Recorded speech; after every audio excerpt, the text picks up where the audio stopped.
කියන්නේ දැන් අගෝස්තු මාසේ 8 වෙනිදා. අගෝස්තු මාසේ 8 වෙනිදා ජෝන් ද සිල්වා සමරකංගහලේ හවස 6:30ට. විවෘත ආරාධනාවක් තුමේ කරනවා ඔක්කොමලට එන්න කියලා බලන්න. අපි බලාපොරොත්තු වෙන්නේ ඉන්නවා සියලු දෙනා මේ කියලා. ඔව්.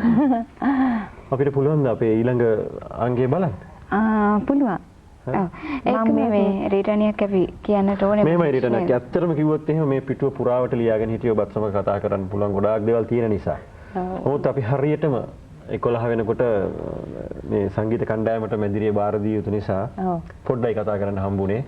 කනගාටු වෙන්න එපා. නෑ. අපි කතා කරමු ප්‍රසංගයේ නිමා වෙච්ච වහම අපි කතා කරමු. මොකද මම මේ ශාස්ත්‍රයේ දැන් මේක ඇතුළෙම මේක මගේ ගෙයක් වගේ තියෙන නිසා මම දන්නවා ඒක ඇත්තට තියෙන ප්‍රායෝගිකව දන්නවා මොකද තත්ත්වය කියලා. හොඳයි කොහේද අපි ඔබ සතුටු වෙනවා ඔබේ මේ වසර 40 කාල සීමාව තුළ ඔබ අවශේෂ්ත්‍රයේ ඔබ ඉන්න තැනකට. ඊටත් ඉහළින් අපි සතුටටපත් වෙනවා අපි දන්නේ කියන කෙනෙක් මේ ශාස්ත්‍රයට තවත් ඉදිරි දරුවන්ට අධ්‍යාපනය දෙන්නට දන්නේ කියන දේ බෙදා හදා දෙන්නට දෙන්න ඉන්න කෙනෙක්. එතන අපි සුබ ප්‍රාර්ථනා කරනවා. අනිවාර්යයෙන්ම මේ සුබ ප්‍රාර්ථනා කරනවා. හදවතින්ම යහපත් වේවා මේ සංගීත නිමා වුණාන් පස්සේ දවසක ආයි අපි ඊට වැඩි වෙලාවක් කතා කරමු. අපි බලමු තවත් අංගයක් පුංචි දුවදරුවෝ ටිකක් ඉන්නවා.